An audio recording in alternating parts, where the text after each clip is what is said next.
Hey, good morning, everybody. It's Hammer. Today is Wednesday, April 16th, 2025. I, of course, am with Hammer Solutions, home of Originator Success, Grab and Go Social, also Rate Sensei, Mortgage Rate Advantage, and Agent Success, which will be rolling out at different times this year. So, anyway, good morning, y'all. Remember, you can join me live each and every weekday morning, 9:30 a.m. Eastern Time, coming to you here on Facebook and on YouTube.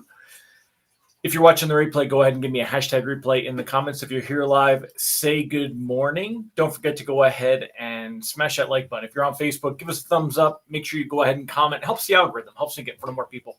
I appreciate you doing that. If you're on YouTube, make sure you give that thumbs up, subscribe. Also, if you would like to be notified that I'm going live, I send out a text reminder every morning. You can sign up for free. There's no cost. You can, of course, stop at any time. It comes from its own number, so you won't ruin any other texts if you don't, if you unsubscribe to that one. But you can sign up at hmmr.io/reminder or use this cool QR code. If you're on your phone now, you can go ahead and take a screenshot, come back later in your photos, and the QR code even works. I love that. It's a great feature. Didn't even know that. QR codes were so useless a few years ago and have come such a long way. So anyway, let's go ahead and say hi to all the live folks here this morning, all of my friends. Is Yasmin on yet? Yeah, it's Yasmin's birthday. I saw that this morning on Facebook. So good morning, Mallory Fotiadis. Good morning, Randy Tickle. Giddy up, sir. Looking so forward to seeing you in July, my friend. We're getting there quick. Kyle Mazikas, good morning. Megan Limberg, great to have you here. Mike Brown, good morning, sir. Tim Klyla, hope all is going well, my friend. Let me know if you ever got a hold of my cousin. Taylor Henry, good morning. Robert Bashirs, how are you doing, sir? Hope you are recovered well from your run-in with the skin cancer. That's some scary stuff there. But I'm glad you got it taken care of quickly, and I hope you're doing well, my friend. Good morning, Ron Siegel. Ron says today is National Eggs Benedict Day. I don't even know. Are Eggs Benedict the ones with holiday sauce, or is that holiday? That sauce grosses me out. How do you like your eggs? That's the question of the day today. We're going to make that the question of the day, since today is National Eggs Benedict Day, according to Mr. Siegel. How do you like your eggs? Hold on, I'm trying to get in here and put this as a question of the day. Give me a minute. How do you like your eggs? How do you like your eggs? I tend to run over easy or scrambled, depending on how they're done scrambled. That's kind of how I roll, how I like them. So keep that in mind. Good morning, Candido Diaz, Cindy Pulliam. Great to see you guys here. All right, cool, Tim. Thank you. Just wanted to glad. Brandy Brickler, good morning. Rob Stewart, Mandy Kangas. I don't know who Advantage Lending is, but hello. Ron, when I get out of the way, stuff with Austin is awesome. That's why sometimes I just stay away, because I like to talk. And poor Austin. So yeah, and I told him, I said, go get that one. So let me know how y'all like your eggs. We'll come back and answer those in the comments in a little bit. In the meantime, let me move this up and let's go ahead and let's get started. Let's jump in this morning and talk about what we got going on. So mortgage-backed securities currently up 4 basis points to start the day. Let's recap yesterday real quick. Let's zoom in on the 48-hour chart. So yesterday, pricing came out around 10 a.m. Generally, we were right around 99. We improved up to about 99.20 on the day. Some of the high points here. We did see quite a few lender reprices better. Not a tremendous amount, but quite a few. I would say probably. Actually, you know what? Here, let's see what did they say here on Mortgage News Daily? Yeah, look at that. There were quite a handful, right? So, and they tended to come in the later afternoon when we saw that improvement. We did lose some ground in the afternoon, which is not a big deal. We recovered some more this morning, and right now, though, we're up about 3 basis points. Basically, that means that your pricing is going to be similar or better than what it was yesterday. Most lenders passing along the gains pretty quickly under rate sheets, I noticed this time around. Sometimes when we see improvements, if there's concern that we'll get a lot of pullback, they will hold that a little bit. But let's go through. I'm going to go through my written lock advice this morning because I didn't make a lot of fifth thirds, and I want to make sure I kind of stay on stuff. So rate sheets today should continue to slowly improve, although kind of this mini bond rally that we see here is losing steam. Let me make this a little smaller. And let me make it full screen for a second, and we'll show you here. If we do a 5-day, you could see that we have really, look at the improvement, right? So we bottomed out rather on the 11th, which was Friday, in the late morning. We bottomed out, right? So you can see in the last 5 days, remember Thursday of last week on the 10th, we were up around at 99.11, almost the same point. So we bottomed out on Friday and it fought back. We saw another jump on Monday. It continued to improve on Tuesday, and now we're kind of leveling out. You see this? You see that right here? Look at this sign here. We've kind of leveled out, and that's very much where we were last Thursday. You can see that here on the Japanese candlesticks as well. So if you remember on the Japanese candlesticks here, this green candlestick that you see is Wednesday. Last Wednesday, we were down as much as minus 80 basis points, and I had said float. And a lot of people gave me grief on that. I'm not even kidding you. They really did. I got a lot of emails that were like, why would you know, I don't get it. I don't understand. Why would you? So we had a brutal downswing, right? We had Monday here, April 7th, Tuesday, and then Wednesday, we came all the way down, came back up and recovered. Thursday, we lost more ground again, and I said, keep floating. You know, I said, look for the windows. Don't lock immediately, but you got to go with risk. We didn't know to end last week. There was no forecasting that we'd get a rebound this week. I did not sit here saying to you guys, don't worry, it's going to get better. We did not know last week that it would get better. This is uncharted territory, right? We have to see how markets are reacting. So last week, bonds really took it on the chin to end the week. We saw rate sheets at some of the worst levels here on rate sheets. Let's zoom in a little bit on this, and we'll kind of get into here. So looking at rate sheets, got to pull this over a little bit more.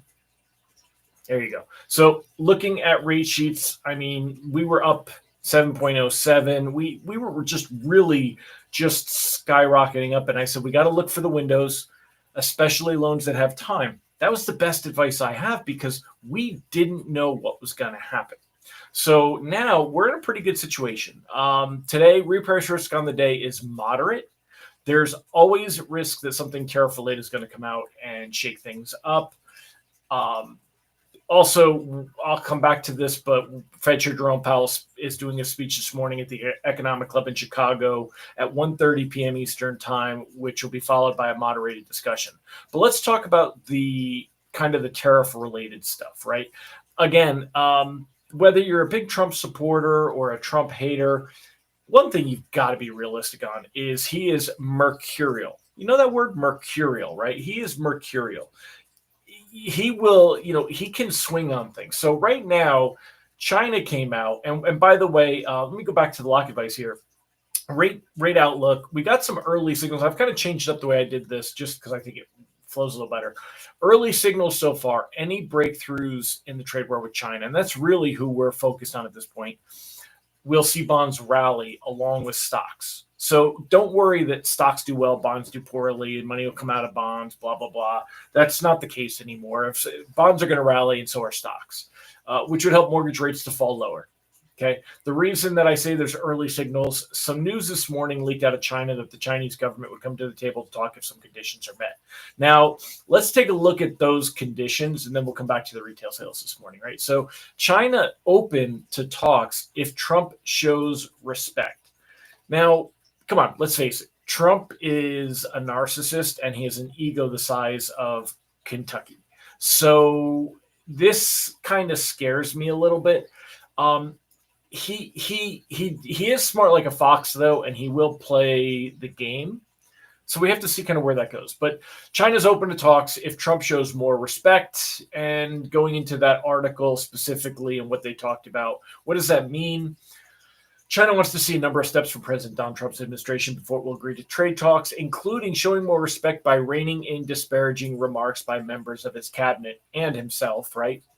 According to a person familiar with the China government's thinking. So they're looking for a little bit of deference here. Will they get it? That's a good question, right? That's a good question. Other conditions include a more consistent U.S. position and a willingness to address China's concerns around American sanctions and Taiwan. said the person who asked not to be identified. Now, this could be a big deal. They keep pushing this one China thing, right? And the fact that China says Taiwan is part of China. And Taiwan says, no, Taiwan is part of Taiwan. And it's I forget what it is. Like, one is the People's Republic of China and one is the China Republic of the People. There's like this little, China wants the U.S. to endorse the one China policy, which is that China is in charge of Taiwan. Now, I could see this going a bunch of different ways. Remember, Biden, he would kind of duck this one a little bit, but I think Trump is very serious about wanting Greenland. I think that Canada as the 51st state is one of those, I'm going to throw this out there, but I'm really looking for this. I think that's one of Trump's most. What do you guys think? Let me know in the comments what you guys think about that as well. Because I think that's kind of how that plays out there. Let me know in the comments. Curious what you guys think. So let's hit some of your questions because you guys were talking about that. Remember, if you haven't answered the question of the day, I'm going to swing back on those in a little while. How do you like your eggs? We're talking chicken eggs, of course. So Randy asked, are lenders passing on improvement? According to what we see with Mortgage News Daily, the answer to that is yes. We were up and we're better by about a quarter at this point. We jumped about a half. We've gotten back maybe half of that on most rate sheets. Lenders need to keep the loans flowing. So yeah, I think that a lot of lenders are passing along those gains. It also accounts for why yesterday, if you use Mortgage News Daily as the reference point here, or MBS Live, their paid version, but the reason that you see a lot of late day pricing improvements, even though when you look at the 48-hour chart, you could see that mortgage bonds actually lost their ground. They improved up through the early afternoon, and then they lost ground. But the reason you saw reprices better were because lenders had priced pretty conservatively in the morning because they didn't know what to expect. So I do think lenders are passing along those gains. Robert said it's all because we as LOs got overexcited about a refi boom. Yeah, I mean, and that's kind of what I have here. I said, rates are likely to drift between the high sixes and low sevens a bit longer. Let me remind you that the 10-year yield spent most of March around the 4.30-ish mark as it is now, and rates were generally only a little bit better than today's rate sheets. If we take a look here at Mortgage News Daily, and that's why I had this up. Let me go ahead and make this a little bit smaller so we can kind of see more of it. When you look at where we were in March, we were right around the 6.8-ish, high 6.7s, so the high 6 3/4 to the low 6 7/8 mark here, right? So let's call it an average of 6.75. We're still higher than that, but there's room for it to come back down to there. But we were right in that 6.8, 6.8, 6.8, 6.82, 6.85, 6.82. These are post tariffs, though. So looking here, we're only a little bit higher, but as Robert pointed out, everybody was really excited because, like, if we use Optimal Blue, everybody was really excited about this right here. Yes, I got pictures of the kitchen for you. Everyone was really excited right here. We were looking for this to dip, and instead we jump back up. Now, if we make this a little bit longer, can we make this a little bit longer? Let's do 6 months. There you go. So if we look at this chart, I mean, we're right there kind of averaging where we were November, got a little better, got worse, got better, but we're right there in that realm. And that's really something that's important to note, is that the worst is behind us so far. And it wasn't the worst that we'd seen this year. We'd already seen worse in January. So, but it was this, as Robert pointed out. We were really excited because we saw rates getting down. We thought the tariffs would lead for more safe havens, fear of recession. Remember, there was a lot of that R word being thrown around, and we all know that R word is good for mortgage rates. Randy pointed out lenders are always quick to take and slow to give. There was a refi fizz, no boom. Yeah, you're right, my friend. You're right. So, anyway, so as we kind of go through here this morning, y'all, and just kind of wrap up, let me get to this piece and we'll finish up. So for loans closing in 15 days, cautiously float. I know the urge right now is to squeeze as much juice from the lemon as you can get, but be careful. There's nothing big tomorrow happening that should cause bonds to move. But of course, we have the ever-present fear of a social post or an announcement from the White House that could send bonds running to the hills and make a mess of rate sheets. That's kind of like the anvil hanging over our head with the rope burning over a candle. Okay. We could see that maybe Trump sees an article like this and says, "Oh well, China wants more respect, then they need to show the U.S. more respect," and maybe this escalates, and maybe he throws another tariff on there. Who the heck knows, right? It doesn't look like that's going to happen, but there's always that fear right now, and that uncertainty, and that's always there. But overall, there isn't a lot of risk right now for loans that are closing in the next 15 days. Remember, tomorrow, Thursday, bond market closes at 2 p.m. Eastern time. There's really nothing on the economic calendar other than your regular jobless claims. That'll be a big deal.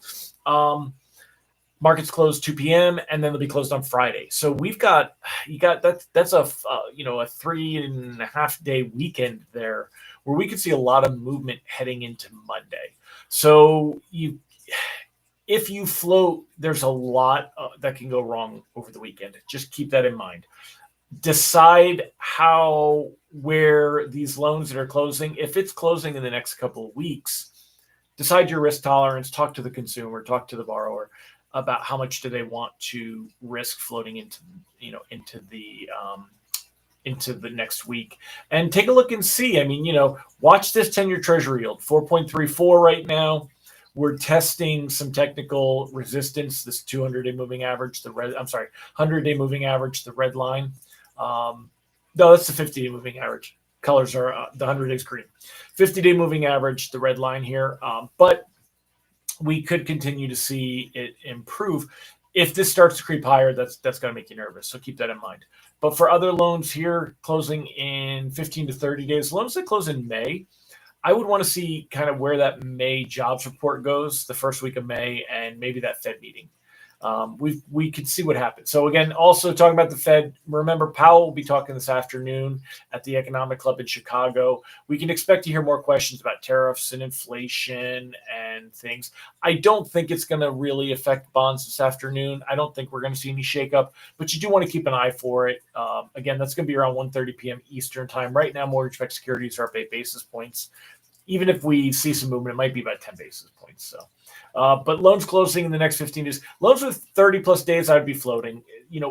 The thing to remember is last week was a brutal, horrible, vicious, terrible week for mortgage-backed securities. Look at this drop. I mean, we're talking 200 basis point swing in a week. That's almost as bad as it can get. And the worst is behind us. We've seen some recovery. We've seen a line in the sand. So for loans that have time, it gives us a lot more comfort that we can go ahead and float for a while. So keep that in mind. Let's go ahead and see how y'all like your eggs. The question of the day was, how do you like your eggs? Mike Tebow said, are you doing a show on Friday? Mike, I am not. I'm going to be out in Pittsburgh visiting my nieces. So I will not be doing a show on Friday. The markets are closed. There won't be anything to talk about that'll be any different than tomorrow, so I will not be doing a show on Friday. Allison likes golden eggs. I'm not quite sure what that means. What is golden eggs? Bobby Searson's an over easy gal. I kind of like mine over easy as well. Good morning, Alicia Bowles. Tom Deadmore, he likes his eggs over easy, a soft scramble. Boursin cheese. I've never heard of Boursin cheese. Scrambled with pepper jack. Pepper jack I like. I could go for some pepper jack, Ryan. I'm with you there. Ron, an omelet with cheese and bacon, or Western for me, my friend. I like where you're going there. Eggs are best in a tortilla. I agree. I'm not a big eggs person, but I eat them. They're a good source of protein. But I do like something to eat with them for the texture. Can only eat duck eggs. Allergic to chicken eggs. Really? Is this? I have a friend who's allergic to chicken. It's something in a protein. Robert Bashir is going with hard-boiled eggs. Good old classic. Can eat them on the run, very quick. Lisa Norman, scrambled. Deb Dickinson prefers over easy. Cheesy scramble. I definitely like cheesy scramble. Definitely cheesy. Eggs over hard, over medium. Isn't it funny? I didn't know what all that meant until I became an adult with all these different things. Allison, the goose that laid the golden egg. Golden eggs. That's a good one. Allison, you win the internet today. Good one. That's a lot of fun. So, all right, my friends. Let me see. I'm going to turn off that annoying little thing down at the bottom there. And let's go ahead. Remember that you can get my free daily lock advice, www.ratelockadvice.com. You can sign up for my text alerts at www.ratetextalerts.com. Haven't promoted it in a while. Go check out Originator Success. We're still getting people loans, my friends. Go check them out. I'm going to show you all the kitchen for a minute. Let me turn off my thing and let me show you guys my kitchen. Let's see. Let's go all the way to, this was the kind of the before and after. Wooden cabinets, dark wood cabinets, scratched up. The finish was shot on them. They were dated. Stainless steel sink, 2000s countertops, if you will, looked like this. That was kind of our thing. You had the microwave and the stove combo here. You can see just how beat up these cabinets were. And we needed a refresh. This is the side from the other side. Taking those cabinets down, they were well built, but anyway, this was the island as well. It was as many islands were back in the day. This is 2 tiers. The one tier was lower, and then the outside was higher, and it had the rock, which matches the fireplace, and it's kind of that cabin feel type thing, and I was over it. Also notice you see the side of the refrigerator, the cabinet stopped here. They were just 12-inch cabinets over the refrigerator. So this was the kind of the breakdown here. Notice the faucet, by the way, because I actually replaced the faucet with the same faucet, just different color. Got everything torn out. We went from an orange on the walls to this nice gray color. Had the floors refinished. You can see here the gray that we were actually, when we were testing it. Although I love the natural color of the oak floors, there's so much wood going on here. I wanted to break that up. So this is when they were all sanded, and they were spraying them down, getting them ready to go ahead and stain. You can see here they've got a beautiful gray hue to them. We went with this. This is called Pebble, and then navy here. And I built the island. Of course, I did kind of plan all this out. The island I built. I wanted extra storage, so we've got a couple of wall cabinets, and then backstopped or with deeper floor cabinets here. So that's kind of what that looked like. I threw the old countertop back on there so we could have a sink while we were waiting for everything, and that was kind of the setup. I put a board on top of this eventually so that we had, a quasi island. You can see here's a blanket on top of a board that we had as an island. And that's kind of how we made everything work for a while. Got some handles on the cabinets, and now we've got new countertops. This is the new gray countertops. They were installed yesterday, and got the new dishwasher in. This is what it looked like when they installed those new countertops. Here is a shot of the island, the way the island turned out. Induction cooktop. I got to tell you, I love this induction cooktop. Definitely a lot of, I'm really enjoying cooking on it. New refrigerator, added a pantry to the side here, bumped these all out. This is where the wall oven will go. This thing's back ordered now till May. Anyone who's ever bought appliances knows, they were like, oh yeah, it shouldn't be any problem. Everything looks to be available. And then of course I'm waiting for the wall oven. Here's another kind of picture. This is the center, the focal point. I'll be building a draft hood over the cooktop. I'll do that in a few months. I need to take a break from home projects for a little bit.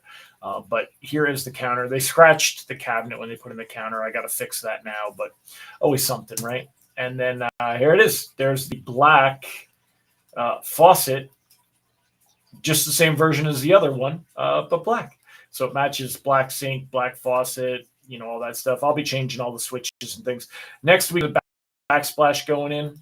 So the backsplash will be going in soon. Let me see if I have that picture.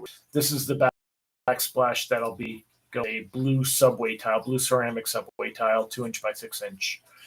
So I'll be putting that in next, and we'll get that going. So anyway, that's my world, my friends. So I've been handling the kitchen myself, installed all the cabinets, and have to do some other tweaking. Once all that stuff is done, I will then put the cove molding across the top to finish it out. I got some floor molding to do. I'm gonna have to bump out. I just ordered some new stuff. I got some spacers for the sides of the refrigerator. The door being next to the wall cabinet, next to the wall oven, needs more space to open than what they kind of told us. I mean, technically it'll work, but they're going to bump, and it's so I'm going to put in a couple filler strips, which means I have to take the cabinets off the wall, move them down a little bit, and re-level and attach everything and do all that. So, but that's what I enjoy doing. I enjoy that stuff. Ron said, it sounds like you had a lot more input into design than I would in my house. The bride makes all the decisions. I get the bills. My wife has complained that I have had more of an opinion on this kitchen than normal, Ron, as a matter of fact. So, but she is the one that absolutely picked out that beautiful quartzite center island and where things are at there. So anyway, my friends, you guys had asked about it, so thanks for letting me show you. I appreciate it. And I'll see you guys tomorrow morning. I'll be on the road to Pittsburgh. We're going to leave tonight, and I'll stop halfway, break the trip up, and I'll see you tomorrow. All right, everybody, make it a great day. I'll see you tomorrow.